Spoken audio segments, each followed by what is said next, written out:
तुम्हाला वाटत असेल मी आज असा व्हिडिओ का बनवतोय.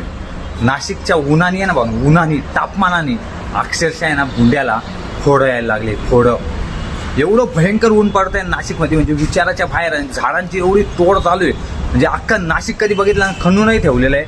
खड्डेच खड्डे जागा आणि झाडं पण इतके भयंकर तोडायचं काम चालू आहे.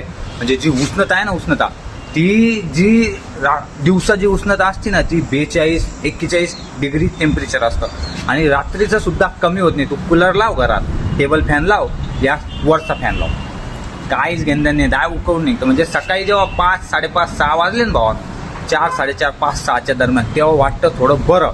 नाही तर एवढा घाम निघतो, म्हणजे अक्षरशः भुंड्याला आहे ना फोडं यायची वेळ आली. तुम्हाला आहे ना ऊन दाखवतो नाशिकचं. हे ऊन आहे भावानं नाशिकचं.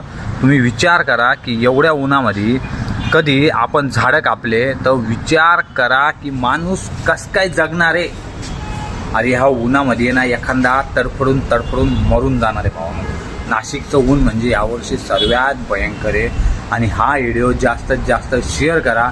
जे दुसऱ्या जिल्ह्यामध्ये राहतात त्यांना वाटत असेल नाशिकला टेम्परेचरने, भावानं नाशिकचं सुद्धा टेम्परेचर 40, 41, 42 डिग्रीच्या वर गेलेलं आहे.